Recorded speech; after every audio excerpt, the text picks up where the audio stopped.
Yeah, the red room or the orange room, depending on where you are. In person, the orange room for Halloween. This is our first October episode, right?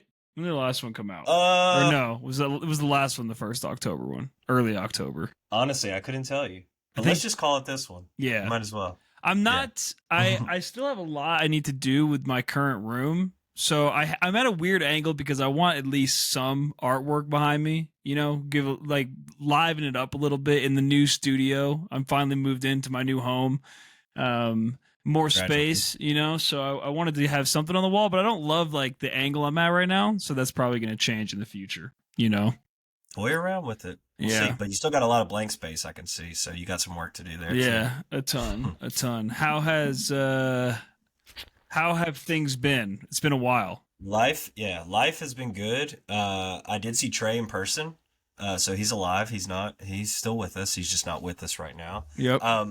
Went and saw, so Tipper, retired, and Papadozio's going on hiatus right now. So I got to see them, a couple weeks ago at the Caverns, and that was beyond satisfying. Nice. So it's sad to see them take a break, but if I know anything, when bands come back from these breaks, it's like whole new energy coming into play. So they're Yeah. gonna spend some time with their families. They got little kids, and all, so I don't blame them. But Yeah, they've that been makes rocking for a sense. long ass time. I was But wondering why, if you knew why they were going on a hiatus or not. But yeah, yeah, it'll be cool. I mean, they'll come back re-energized, you know, ready to throw shit down yeah. for sure. So, what about you? You seen any good shows or done anything fun or Oh go my see the Broncos god. play? You got to go see the I haven't Broncos in seen them yet. person. We are absolutely going to. We keep discussing. I really want to go to like a snowy winter game. I think that shit would be fucking a blast. The Yeah. Broncos are doing great, so we're watching them, which is fun. The last game was crazy. But yeah, I mean, it's been good. It's been same shit, different day. Now that I'm moved in, like the whole moving process, man, it was there's a lot going on Sure. up until literally 20 minutes ago because I couldn't find my tripod, I couldn't find my fucking camera, I couldn't find my laptop. I was like, if I can't find the tripod, I'll get the laptop. Like, couldn't find any of it. There's still boxes around, but we're getting shit pieced together. So I got my sim rig set up. I got my game room, recording room set up. We got the guest room, our room. So it's coming along. You know, I'm glad that it's almost over, and I hope that I never move again. I hope I die in this house. Truly, I really do, because Uh, it was a pain in the ass. yeah, I feel that. I mean, like everywhere that I've lived, I've just adapted into the space and accumulated shit and Right, adapted into the space, you know? And it's like when right. you have to move all that stuff and start over, it can be a headache, but also you're adapting into a new space. So it's going to be fun to kind of put it together. Well, like you don't realize, like you don't know where this shit comes from. Like Right. the last day of packing was the bad day because everything big was in the truck. It was just little shit everywhere. Like that you look around and you're like, what, like how did I accumulate all of this stuff, man? Like it just never it's like it feels like it's a never ending like hole of shit. And like we threw stuff away and like it was still just so much. I had a 26-foot truck and a van, and the van was just like small shit left over basically. Chaos. There's a comedy album you need to listen to. It's George Carlin, and I think it's just called the album's called A Place for My Stuff. And if you've ever listened to old George Carlin, he's such a vernacular comedian. Like his words are everything, and just he just goes on rants on where did I put Yeah. this shit or where did I get, you know, Yeah. it's like it's exactly what you're talking about. So listen to, yeah, George Carlin, A Place for My Stuff, and Yeah, I laugh definitely your need ass to. off. All right, well, ladies and gentlemen, welcome or welcome back. We had an Anthony Trey episode. Now we're having an Anthony Blake episode, and we're doing Around the Fur by Deftones and Paranormal Activity for our movie. So the how did you land on Deftones? What your category was a metal album, right? Metal, Yeah. yeah, So Trey yeah. gave us scary categories. It was all scary things for how the Halloween episode. So we landed on Around the Fur by Deftones. But why'd you pick this one? So I think I had, if I can remember right, I had a goth record, I had an emo record, metal, and I can't remember what the fourth one was. But so immediately my head goes to Tool, And had I known Trey was not going to partake or this was going to happen, I probably would have gone with a Tool album. I Yeah. think that would have been fucking righteous. Yeah. But I didn't. I didn't. Trey has been, vocal about his opinion on Tool, so I was like, all right. And I know he likes Deftones, so I was like, we can do that. Plus, we haven't done a Deftones album, and personally, I haven't listened to a lot of Deftones albums in full. Yeah. So I figured it was a good flex onto Deftones or a good pivot onto Deftones, and yeah, I wanted to talk about them. I mean, there's a lot of good sounds, a lot of stuff or there's some stuff that doesn't resonate with me so much, but I really like the Deftones that I like. I really like, and Yeah. they're about a 70-30 band for me.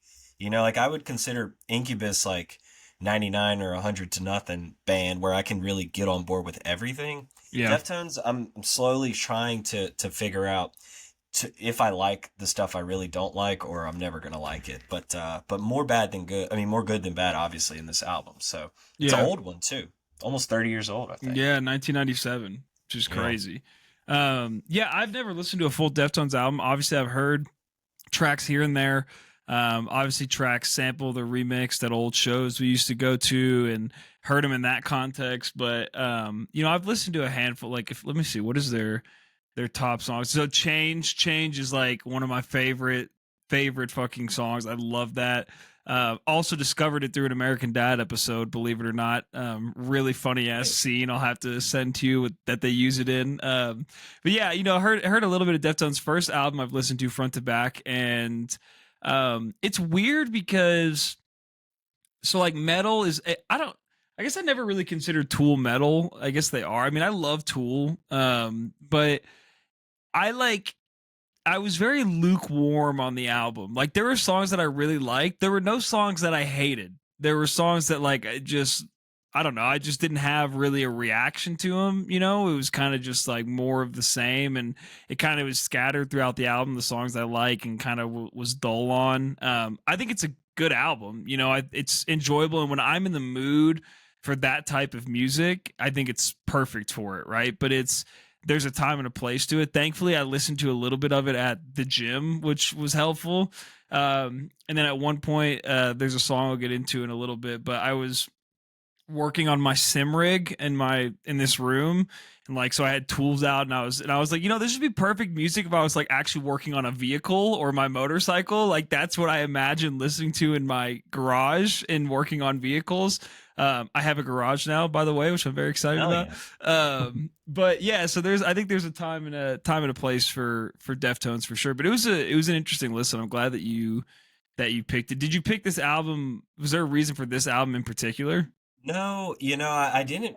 I mean, there's like, I could think of, 5 albums off the top of my head that I think would all fit in this slot, but I just picked the first one that came to mind and one I hadn't listened to really a lot. White Pony, I think, has Change on Yep. it, and it's the next album. And I think there is a big advancement in their music from this album to that one. And I think sonically, it really, you can tell, and that's where like Tool, I think, separates themselves from a metal band because they're so sonically influenced and it's so dialed in. Yeah. Because in this album itself, it has a couple like thrasher tracks, and like thrash metal and doom metal and screaming doesn't that. How do I say this? I guess it kind of like what you're saying. The album has a time and place. That has a time and place too, and it's really in a live setting. I think we've said it before when we did. I can't remember, but either way, there's teases in this album, I think, of the future of the sound of Deftones. I mean, from the beginning to the end, really. Yeah. But there were points for me where it gets a little too much, where I'm like, okay, I want to dive deep, and you don't really dive deep on those highly, highly energetic tracks. Yeah. You kind of just let loose, and it's hard to do that when you're by yourself listening to it. But when you're Yeah. surrounded by people, it's energy. It And there's also some crazy, yeah. it also like doesn't really slow down at any point. Like there's no like there's no like bringing it down and doing some sort of I don't know, some Yeah. slow. I guess the closest you get is Day the Flu, like, but it never slows down. It's like pedal to the metal the entire fucking time. It's like fucking NASCAR music. That's what I feel Yeah. like. Like if I were driving a NASCAR car, I would have Yeah. that in my in my You want to headphones. go fast? Yeah. Yeah, Put it on. exactly. Hell All yeah. right, well, let's get into top tracks. You can lead us off. All right. So I'll go with number three. It is Around the Fur. And really, Around the Fur, my second track is Day the Flu. Both of those songs have those breakdowns that you're kind of describing in it. And that, to me, that's like the perfect balance. I've said ad nauseum now, drum and bass into halftime, fast into slow, upbeat into down tempo. Like that transition mid track is perfect for the listener because I mean you're getting this heavy guitar riffs and heavy sounds, but Chino Marino, the vocalist, his when he sings versus when he screams or when he talks, because it's all laced in this album.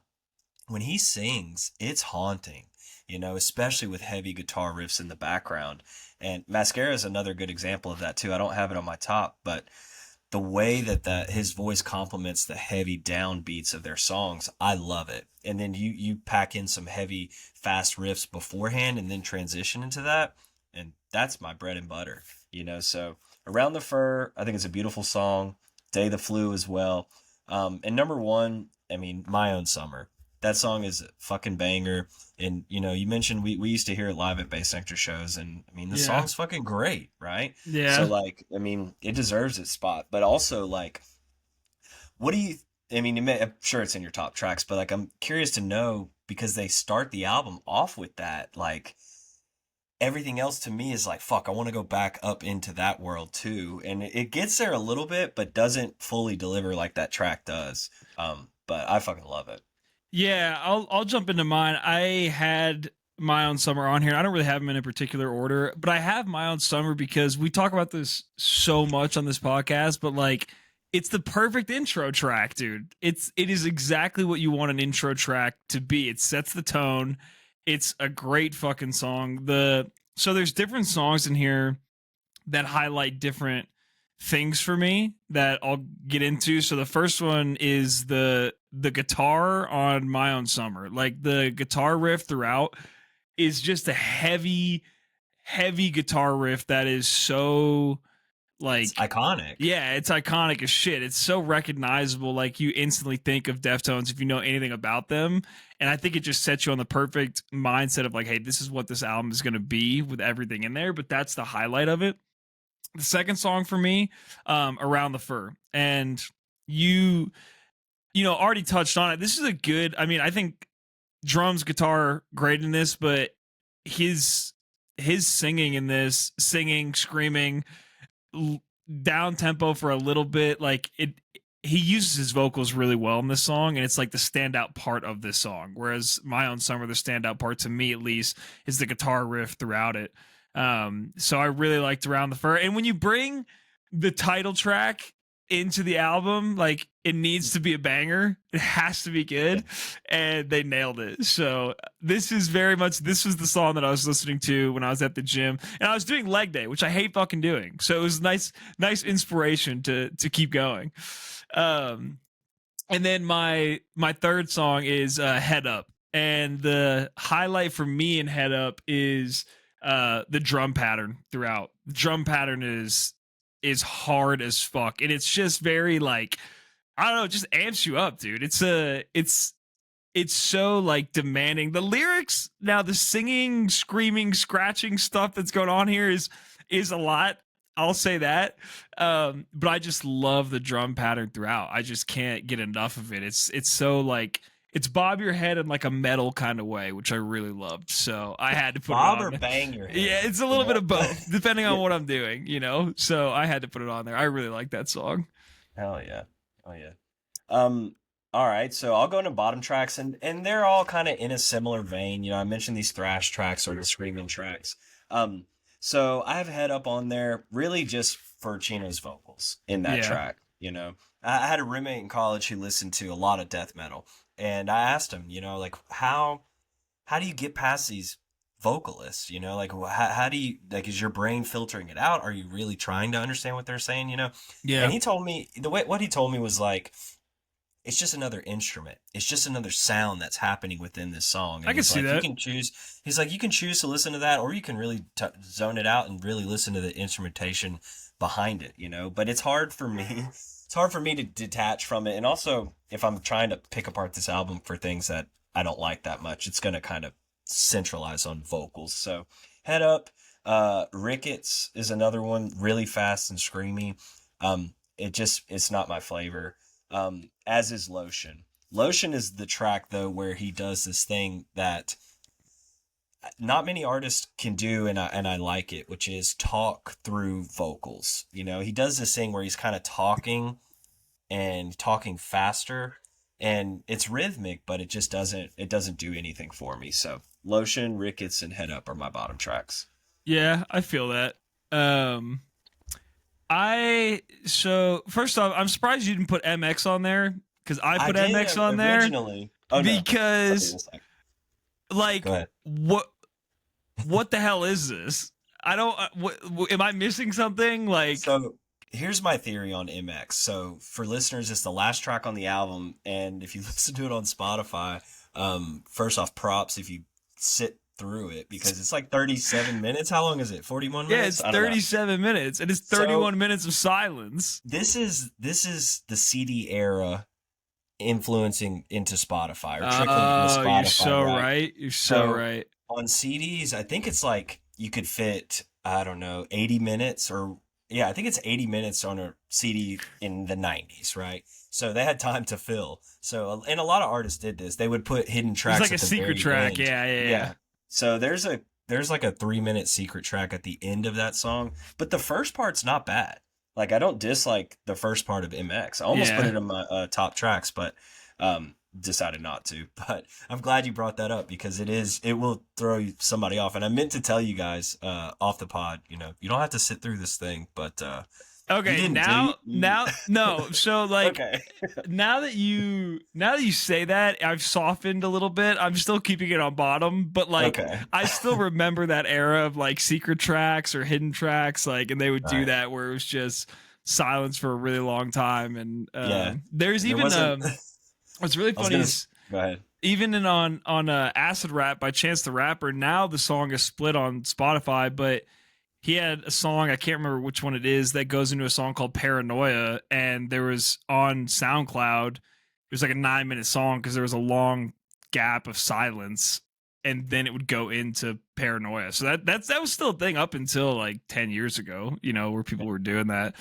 But back in the day, though, you couldn't just like move the cursor forward. You had to either Right. hold down that fast forward button or fucking tough it out Yeah. to get to hear it. So True, it brings you very back. true. All right. Okay, and then my next one was I also had Ricketts on there. Um, it's there's a lot going on here. There Yeah. and this is part of the thing that you said it was a roommate in college that said that Yeah. about. See, I kind of like saying that now. I can hear it. Like maybe if I went back and listened to Ricketts, my opinion would be different if I'm not looking at it from a lyrical standpoint, right? I mean, how it's not any different than like electronic music, right? Like heavy bass music. There's a bunch of noises and people probably think the same thing. Like the fuck are you listening to Distracting. here? Yeah. Mhm. But yeah, it just didn't it didn't click for me. It didn't do it for me, so I just wasn't into it. And then so I want to know your take on this. I had Be Quiet and Drive on I here. knew. This to me sounds like a bad Radiohead song. A That's bad one. that's the energy I get from this. It's very like the energy is the same. It's almost like Tom Yorkie in a way. I don't know. That's the vibe I got listening to it. And I was like, I don't fucking like this. That was the Interesting. only thing that I could think of. Did Yeah, you get I- any sort of vibe from that? Any similar Yeah. vibe? Well, I wrote down next to it like rock song. Like this feels like a rock song. Yeah. Like a traditional rock song. Yeah. Which I mean, going after Ricketts, it probably is a nice breather. Their version of a breather, maybe. Yeah. But yeah, I get what you're saying. But if I want to know what, maybe next week for Rides or Die, you bring us a good Radiohead song. I'd be very curious to see what you think about that. Yeah, well, I mean, bad Radiohead in the sense that like they're trying to do Radiohead, but they're not Radiohead. Gotcha. That was the impression I got, you know. But Okay. you're right; it is more. I guess at the time that would be more of like a 1997 rock song, right, versus like a metal song. So I can Yeah. kind of see that. That makes sense. Now, they just came out with a new album, like within the past month and a half, I think. It's called Private Music. That's an interesting listen too, because like I don't know what to I have no how do I say this? I have no preconceived notions of what to expect with a Deftones album, you know. So I listened to that one. Actually, I listened to that one all the way through before I did this one. And I had a similar experience, you know, where I was kind of cherry picking tracks that I really liked versus sitting down with the whole experience, right? Yeah, But they have like an ambient track on that album. I think it's like last or second to last, where there's not a lot of dynamics happening at all. It's really interesting. But I interesting. think it just says to their kind of musical taste that this was also like the quote new metal time period. You know, I think they got lumped in with Korn and Limp Bizkit and that kind of Yeah, crew, yeah, but those are, I mean, those bands are all their own kind of entity as well. yeah. But it's hard to define them by genre. Would you take if you had to pick between Deftones and Limp Bizkit? Who would you take? Damn. I mean, I really like Limp Bizkit. I don't know if you know that. I really do like Limp Same, Bizkit. same. And I think if I just have to now look at the whole body of work, but and the whole body of work, I would lean towards Deftones. But if you handed me one choice of one night, Deftones is playing or Incubus or Limp Bizkit is playing, same city, I'm going to fucking Limp Bizkit Yeah, every of time. course, 100. There's percent no better show energy wise than Limp Bizkit, you know, and it's like their bass player just passed away like 2 days ago. Did you know that? Damn, really? No, I Yeah, didn't. Sam Rivers, their bass player, he just passed away, and he was apparently it's a developing story. Like news is starting to come out that apparently he was on hospice care and he was not doing good. He had gotten a liver transplant, I think, like 10 to 15 years beforehand. Um, but he did play this year with them. But it's a tragedy, honestly. But I love both of those bands. But I also have spent way more time with Fred Durst and the boys, you Yeah, know. yeah, So yeah. that's a good Well, time. that surprises me because like there's so much like rap elements in that. I guess I always forget you're like an old hip hop head though. You still like old hip hop, so Yeah. I guess that makes sense. When we Uh, started doing these categories, I had to like now hope that y'all give me a hip hop category to pick one because like I've had some 90s hip hop albums ready to go. But yeah, like it's movement, you know? Like for me it's just fluid movement at a show and if you can blend rock elements and alternative elements and hip hop elements and just crowd energy, like that's the only place I want to be. And like Fred Durst is I will say this, Fred Durst is probably my favorite person to control a crowd, you know, out in yeah. front of people. And like you could throw Woodstock controversy anywhere, I but was like about to you say. get I mean, the you get Woodstock that shit. He many was people, controlling the crowd. You got to give right? him that. But like again, when you have people, thousands of people moving at once, and you've been in that environment too many times, right? To know that like that is how you experience a show. Yep. But to trust the person with the microphone is huge because, I mean, compare it to Astroworld. You know, have you watched Yeah. that documentary yet? You need to No, watch it. I know, and It's tragic, but yeah. like I you mean, see how much responsibility those people have that are on stage. Really, you know, not to I say cause anything, but you can help a lot. Yeah, and I think that's like not to get too much on a tangent, but obviously like I'm a massive Travis Scott fan, and the thing that bothered me, and I do have to watch it, but like my first thought when it happened was it's so easy to just immediately absolve like Live Nation and promoters and security of any wrongdoing and be like, this is Travis Scott's fault, which is what happened in that immediate aftermath was Right. all the blame was pushed on to Travis Scott. And I've been in, I don't, I know you've been in backstage scenarios, but I tried to explain to somebody like I've been behind the main stage at Bonnaroo when a show is happening and you can't fucking see what is happening out there. Like I let alone like the adrenaline of being an artist on stage. you can't see what is going on out there. It's too many fucking people in too big of an area, and that was my immediate thought. But I do need to watch it just to see how things unfolded, you know. And I heard that it was like Trey, after he watched it, he was like, "I don't really put blame on Travis Scott at this point. Like, it's way more of a It's very logistical, you know. I mean, and that's the way that documentary breaks it down is that it does tell you. I mean, they have a guy who I think specializes in crowd control break it down for you, and it was failed from the start, like the systematic failure, right? And I don't blame Travis Scott entirely, and nor is it fair to blame anybody entirely, but all these factors just came into this yeah, disaster, you know. But if we can learn anything from it, is that we can prevent this from happening in the future for yeah, sure. yeah, So, for sure. All right. So ratings. I couldn't find any publication ratings for it, surprisingly, which seemed really weird to me. But there's no Rolling Stone or Pitchfork. okay. So it's just on us. So you lead us off. What do you got for "Around the Fur" by Deftones? All right. So 10 tracks on this album, 3 not big fans of. So solid 7 for me. I feel that. I'm gonna. I hate going so middle of the road, but I'm gonna go 7 as well because I think, like I said, there isn't any songs that I like really can't stand. You know, like Right. there's songs that I'm not a huge fan of. But I think in the right environment, right mindset, I could get with anything on this album. I just have to be at the right place. You know, I can't be Exactly. chilling driving in my car. You know, I get too it's too hype for all that shit. You know. Yeah. And some of these like the you know, those faster songs that we're talking about seeing in the right environment, like if you listen to that all the time, you know, just going about your day, it loses all its magic when you're in that live environment. Or maybe, you know, it's just Yeah. like I'm one of those people where I'm be curious to get your thought on this too. Like if there's an artist coming in town, I am gonna deprive myself of that music until I see that show. Do you do anything like No, that? dude. No, I'm the No? complete opposite. I'm like, Pre-gaming the yeah. artist? I'm like, I need to Really? listen to nothing but this artist, like getting Really? ready for, yeah, uh, Interesting. for the show. I don't know. Like, I get why you would do that for sure. Um, but for me, it's like I want to get ready for this. I want to be Mentally ready, excited for yeah. it. Yeah, yeah, yeah. Gotcha. So that's a big part for me for sure. All right. Um, all right, so that was "Around the Fur" by Deftones. We're gonna go into the movie first because Trey is gonna join afterwards for the ending segments. So for our listeners, there was controversy with the movie pick this week. Oh So yeah. the Read the category. categories, yeah.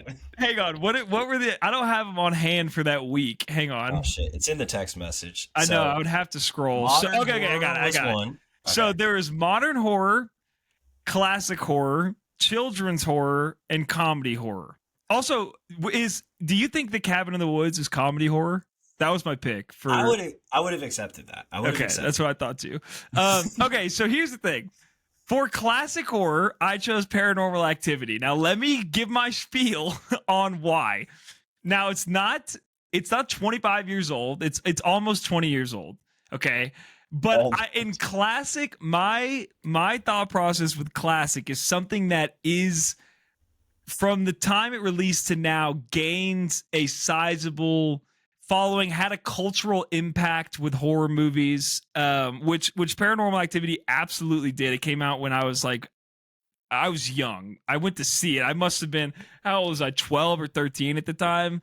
Um, and I remember Paranormal Activity had like a seismic impact on horror movies at the time. There was nothing that had really been like it. I mean, I guess Blair Witch Project is kind of like it in a way. yeah. But like the movie was advertised as like an actual thing that happened. Like there wasn't end credits. There wasn't, they made it seem like a documentary almost. Or And found Paranormal, footage kind of yeah, thing. found footage. And like it just was a big, you know, cultural moment, I think, in horror for my age group. So that's why I deemed it a classic. Okay.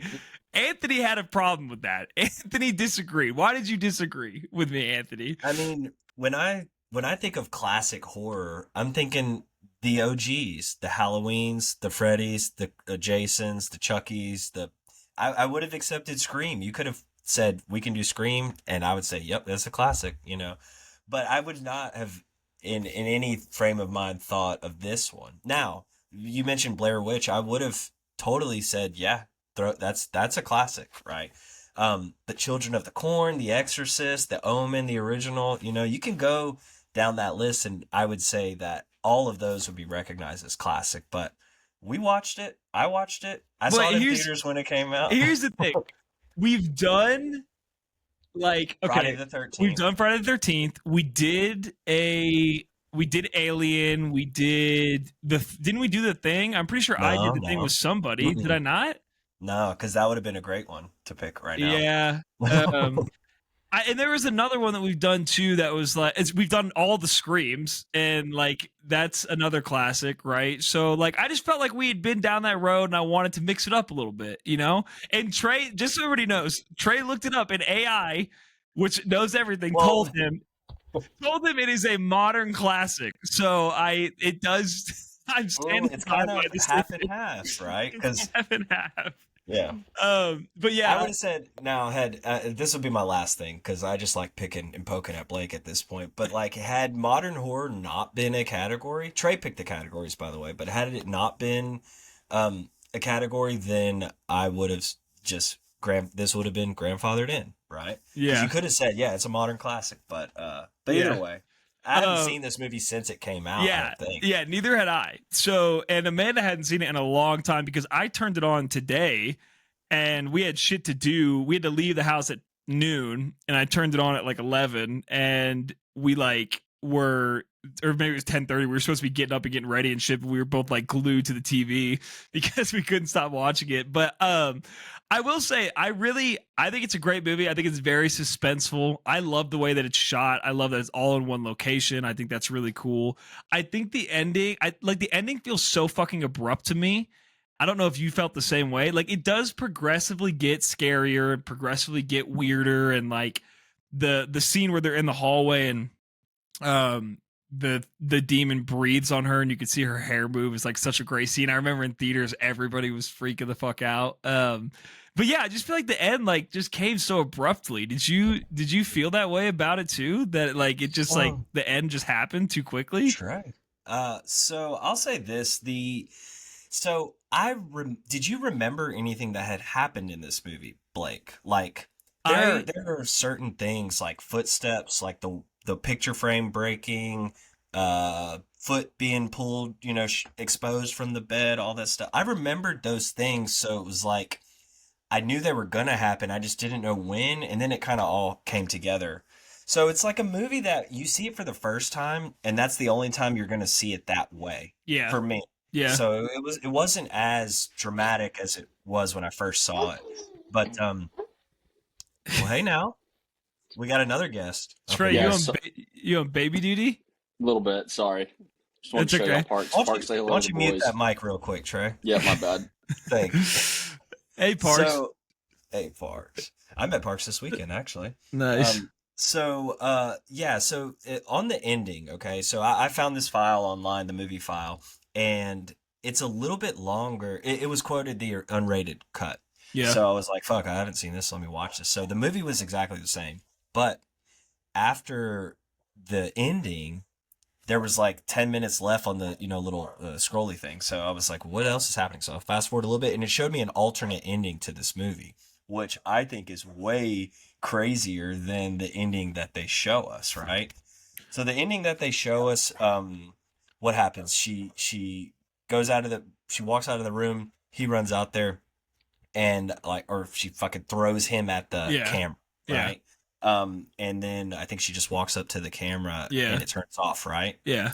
So the alternate ending, okay, Katie and Mika are downstairs and all the crazy shit in the room happened and they're both downstairs and you hear the footsteps coming up the stairs. Yeah. And she walks into the room, looks at the camera, really crazy like, and then goes back to the door, closes the door all weird like, walks back to the camera, and she's holding a knife the whole time. And she cuts her own throat. And Really? yeah, it's fucking crazy. Holy shit. I'll send you that scene. But in my head, I'm like, okay, because I verbally was like, holy fuck, like, and that to me that's how I want to end a movie, Yeah. like what the fuck, and The only thing I can think of was that it's just too fucked up to Yeah. put on the world Yeah. that way.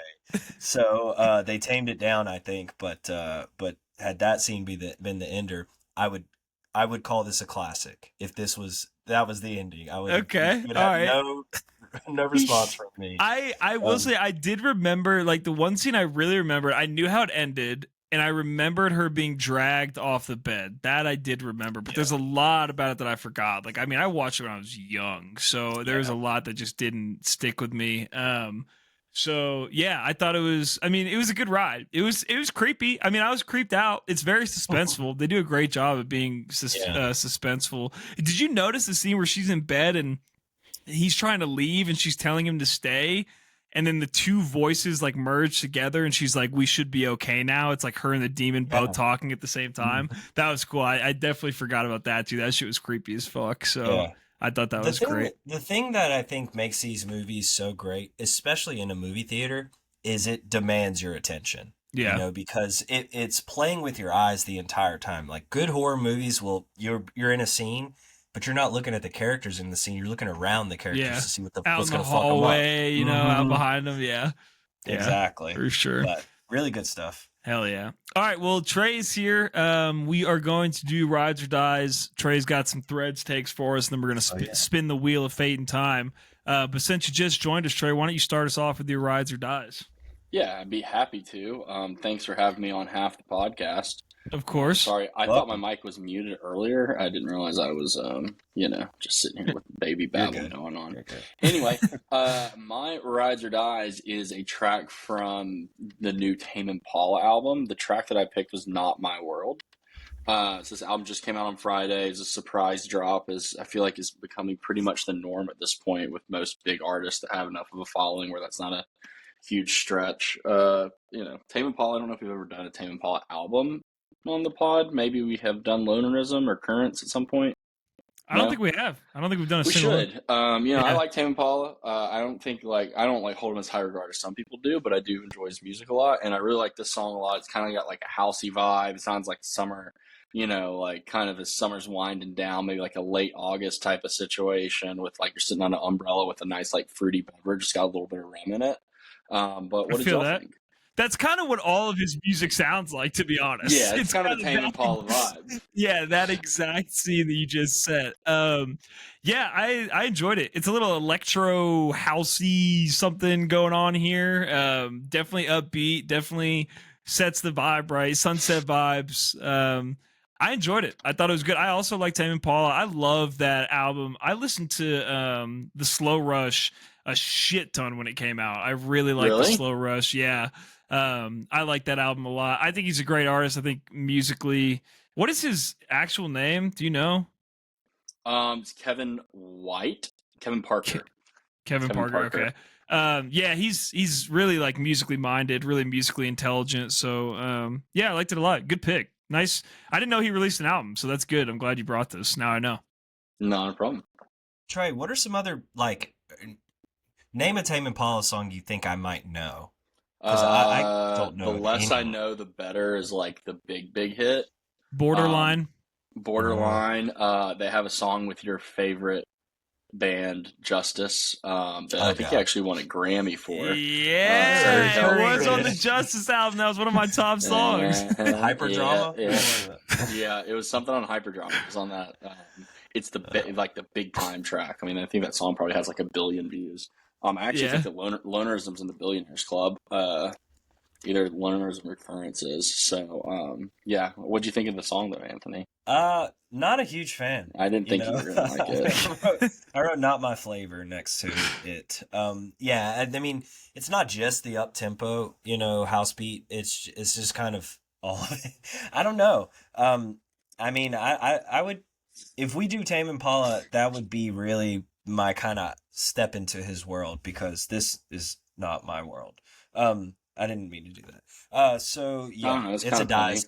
It's a dies for me. It's punny. I'm sad, but I'm not surprised. I can't stop it from coming out. Yeah, that's fair. Yeah. Anthony, what did you bring us? All right, so I brought trip hop artist Portishead. Track is called Cowboys. Now, we haven't done Portishead. I would love to do it, but this song's really spooky. and I was playing some tracks last night, kind of just thinking, okay, if I was putting a Halloween set together, where would I go? And like this ended up in there, and I think it's a fucking great song. Portishead, more down tempo esque trip hop with a female vocalist, and I think it's a beautiful blend. But yeah, what do y'all think about the song? And if you've heard of Portishead?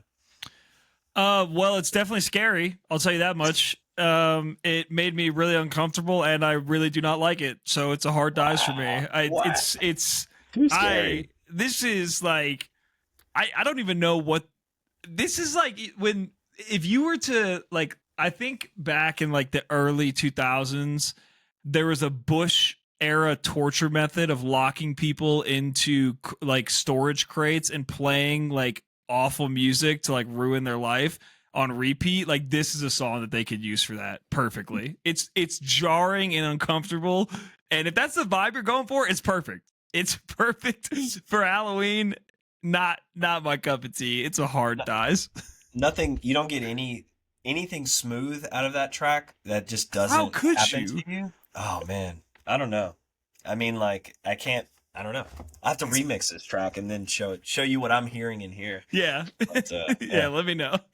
Trey. I love Portishead, and I love this song. I do see how it could be used in a torture environment, but I think that's just because it is really creepy. Like it is haunting and like very. It does induce a little bit of fear, but I mean, I think that's kind of its aim. It's a hard rides for me. I think it's great. Like the backbeat. Every time I ever listen to Portishead, I'm like, I should listen to more Portishead. It's one of those kind of deals. I feel that. Like so, Glory Box is like the big song, right? But is that the Blue album? Yeah, I think it's off their first one. Yeah, but that's like there's something else that samples Glory Box that's like very popular. I'm gonna pop on who sampled really quick while Blake goes over his. Well, before you do that, Blake, I'll fill the air because I experienced a torture auditory scenario. I don't know if I mentioned it. Have I mentioned it on the podcast? I don't think so. Story before. I don't know if you talked about it on the podcast. This was in the fraternity at Alabama. Oh, you have told this story before. Yeah. Okay. Yeah. Well, I'll save the story. But Disgustipated by Tool on repeat all night long. That song gains crazy meaning if you listen to that one. Because, I mean, you know me, and I was in there taking notes and trying to figure out, is this meaningful in some way? No. They were just fucking with us. But of course not. It turned me on to Tool, I guess. Yeah, there you go. So. Did not work the way they wanted it to for you at all. Not for me. Okay, so I pivoted. I switched my Rise or Dies because it is NBA opening day. The Lakers are on right now as we speak on my side television. OKC Houston just finished up double overtime. It was crazy. NBA is back. I'm fucking stoked. It's great to be back. Great to have the sport back. My fantasy team is gonna go fucking bonkers this year. I got first draft pick and I went crazy with it. So I chose Kyrie and Luka by Eminem, which is a bonus track on the Death of Slim Shady coup de grace. And I chose this track partially because of the NBA meeting. RIP to the Kyrie Luka duo. Kyrie's injured and Luka is no longer on the Dallas Mavericks. But I really like this song because Eminem lets 2 Chainz like rap for like 2.5 minutes on the song, and Eminem only has like a minute and a half long verse, so it's almost like a 2 Chainz song. And I actually love 2 Chainz in small doses, so I think it works really well. I like Eminem's verse. I love the opening line, walking around your party like where the party at. Such a great opening line for the vibe of the song. So yeah, I really liked it, but I just had to bring it mostly because of the opening night timing with this. But what did you guys think? I'll go first, or you can go first. Who wants to go first here? Trey, you can go first. I'll take it. All right, so there's been like this thing with 2 Chainz where he's having this like renaissance where he started to like take himself seriously as a rapper. I feel like it started like 2 or 3 years ago, but like this song, that album that he has with The Alchemist, like it's 2 Chainz is like one of my new old favorite rappers. Yeah, Cosgrove too. Cosgrove 2 is really good too. Yeah, like some of these bars in here are unfucking believably hilarious. Yeah, I'm trying to scroll through one that I like had queued up, but yeah, I think it's a hard rides for me. Nice. I'm in the bottom of my bag like some hot fries. Tony. That's my top 5 shit. And I watch me swag on this beat enough to make Raheem proud of me. Like that's Yeah. a bar. It's a bar. Yeah, like Tony is my top 5. It's just hilarious. So good, dude. Yeah, so there's a couple more gems in here, but yeah, big fan of new age 2 Chainz. Yeah, I remember in high school, Based on a True Story was the album that came out in 2012, and I loved that album. And then he released Pretty Girls Like Trap Music, which is like the coolest title for an album ever in 2017. But yeah, 2 Chainz got some bangers, man, making the resurgence. I like it. Mm-hmm. Anthony? Blake, do you know, so on the Coup de Grace, there were some songs that were written in the past, right? That he like revisited. Yeah. When do you think this song was written? It's fairly new because he references Pete Davidson getting bitches. So that it had to have been within the last 2 years, I would imagine. It was probably recorded for the album and was more of like a throwaway because it didn't fit like the theme, I would imagine. Yeah. But it is a fire song. I mean, I've given it rides. But I was curious because I was listening to it and I'm like, okay, I haven't heard Eminem at all yet. How much more, to go? But like, man doesn't waste any time. I mean, the last 12 seconds of this song is like, pull up the lyrics to that because, yeah, he's fucking spitting gibberish because he's going so fast, but like he's nailing everything precisely. So solid track. Fuck yeah. All right, Trey, you got some Threads takes for us. Hit us with the good with. I'm excited for this. All right, I got. So here's the deal. There is an account. This is actually on Instagram. It's called Best of LinkedIn. As I've been spending some more time on LinkedIn recently, just because honestly, regular social media is really driving me insane, and LinkedIn kind of it's a different vibe. True, not very true. Not because I'm looking for a new job, current job. Yeah, just All right. So anyway, so this is from a guy named Alan. He says, I drink on the job. Why? Because it helps me flow. Let me explain. Talking to clients in a fast-paced environment is the heart of what I do. A drink here and there helps me loosen up so I can be more personable and effective. Nobody wants to talk to someone stiff as a board. A shot of tequila, a nice rum and coke, or a bathroom break White Claw before a meeting helps me create meaningful connections that blossom into actionable items and real-world results. Drinking has a high ROI. If you're dedicated like me, you know that working 996s takes a toll over time. A happy refreshment here and there helps me finish the day strong and keeps me motivated for tomorrow. Some of my colleagues have expressed concern about an addiction, but to them I say alcohol is just a performance enhancer. It's no different from your daily cup of joe, and in today's competitive market, the slightest edge leads to big performative differences. Good work doesn't always look like packed calendars and mega spreadsheets. Sometimes good work is a 6 a.m. Guinness. Cheers. Fuck yeah. The bathroom break White Claw is perfect. Yeah, that's the best one. That's the move. The best one. Just in the stall slamming a fucking claw. Yes. What's the line that says, is it say alcohol has a high ROI? High ROI. Is it alcohol? Return on investment. I know that, yeah. Drinking has a high ROI. Drinking. Okay. Yeah. So I want to give you another example of where drinking has a high ROI. Okay. All right. Plasma donation centers. Okay. In college, we're back in college, right? Me and a couple buddies used to go and donate plasma twice a week. And you get a good ROI if you go in there twice a week. It's like $150 or something like that, right? So good weed money. And we realize, okay, if we split a 6-pack between the three of us, down a couple beers, we're in and out of there in an hour versus 2.5 hours. Oh, because you thinned your blood out with alcohol. We sure did. That is smart and crazy. Probably dangerous, I think, maybe a little bit. Well, it stays it stays in the blood too. It stays in the blood because it's vacuum sealed.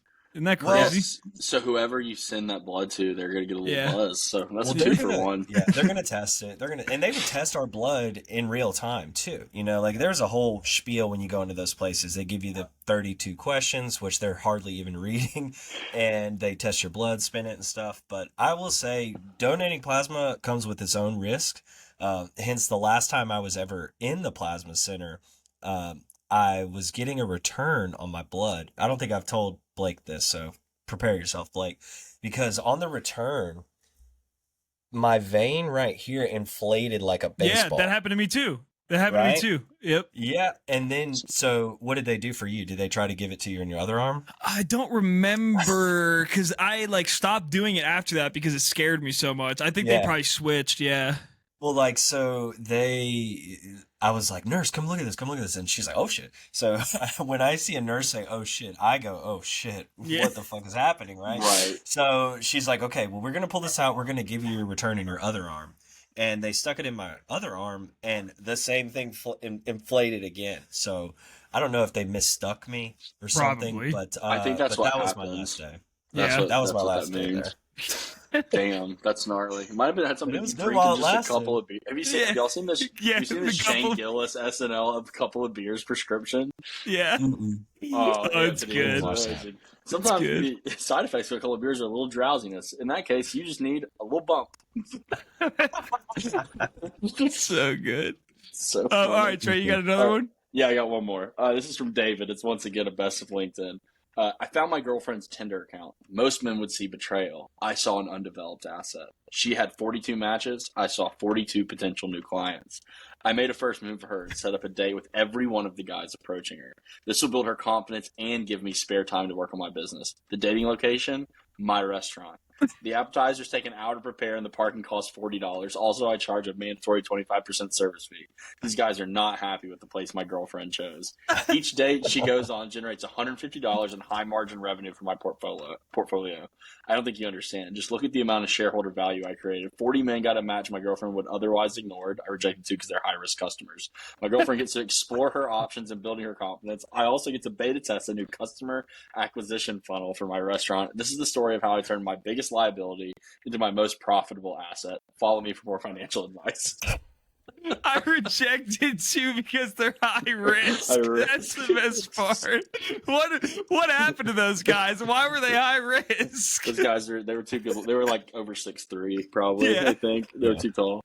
Oh fuck, that's good. So, Okay. there you go. That's what I had. Okay, the Wheel of Fate and Time. So Anthony picked the categories. Trey, we already gave everybody the lowdown on the drama for last week's categories and the hot debate that we had. Okay, window. Here we go. Yeah, can we just talk about how Anthony kind of just took my categories and pretty much kind of remixed them? Yeah. We That's can. all right. But like I didn't, so like Yeah. dead artist, female artist is something I've been trying to get Blake. I'm really crossing my fingers for that. I've been trying every time. I meant the movie categories. Oh, Yeah, you I guess did. we'll talk about that. Okay, so album pick is me. So female artist, deceased artist, Grateful Dead studio album, scary cover art, and Spinner's Choice. I have something really funny for scary cover art, but I also hope that it lands on female artists. So here we go. Oh, beautiful. Here we buddy. Okay, this one I have been waiting to bring for so long. Are you guys ready? This is going to be my best choice I've ever picked. The album we are doing for female artists is Let Go by Avril Lavigne. Interesting. I am so excited for this album because I have waited to listen to the whole thing for this moment. It'll be a first listen through for me. Avril Lavigne, iconic.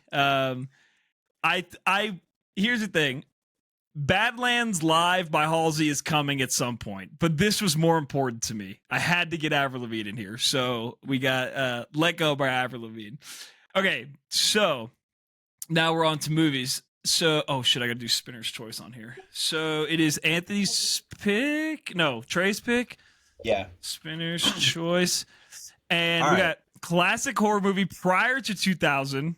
Had to clarify. Anthony specified. Animated movie, comedy horror, movie that released on Halloween of any year, and Spinner's Choice. Trey, you ready?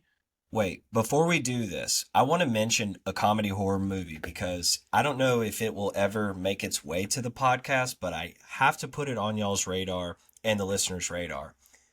Have either of y'all seen Tucker and Dale vs. Evil? No. Okay. Let me just I have mention not. that is the best comedy horror movie ever made. So, I'm not saying you need to pick it, but y'all both do need to watch it. Plus, I'm going to watch it tonight. So, Okay. Anyway. Sweet. Here we go. all right. All right, All right. Trey. animated movie. Okay, so I went with The Twits, which is a relatively newer animated movie. It's on Netflix, but it's a Roald Dahl book that I remember reading as a child. What's it called? The Twits, TWITS. We're kind of going into this blind a little bit. It looks like I like the animation style. It's got like a Nightmare Before Christmas kind of animation style. It looks really weird. It's about this like couple who like hates each other, and then they're just always like doing some shit. It's got a pretty solid cast, so I don't know how it's going to turn out, but let's go for it. Cool. Who's in it, Blake? Down there in the bottom? Emilia Clarke, Natalie Portman, yeah, okay. Margot Martindale, nice. So just so you guys know, another movie related thing before we go, there is a new movie by Catherine Bigelow coming out this weekend on Netflix, and Catherine Bigelow is the director of Zero Dark 30 and The Hurt Locker. Mm-hmm. Two movies that I really, really, really like. So you guys should watch it. It's called House of Dynamite. Straight to Netflix. It's coming straight to Netflix. It drops on Friday. She also directed Point Break, the original Point Break. So Catherine Bigelow. I've never seen that. I've never seen Really? that. Oh, shit. Yep. Okay. And also, Rebecca Ferguson is in it. So can't go wrong with that. So we should... Stomp on my nuggies. Yeah, exactly. So if we all watch it, maybe we can throw something in at the end of one episode or something. But just wanted to throw it out there. All right. Trey, thanks for joining us for the end. Trey, what do you think about my setup thus far? You like my Halloween vibes? Yeah, I like it. You got like some red, like Christmas lights type of deal. Is that what that is? Yeah, Halloween lights. Too. Yeah, Anthony said red. They're supposed to be orange. Like, I don't know. It's probably the camera, but yeah, probably the camera. Yeah, I like it. Yeah, it's creepy. Cool, just like you. That's the vibe, just like me. Good. All right, thanks good episode, boys. Of course. Thanks for joining, Trey. Everybody else, we will see you guys soon. Peace. Peace.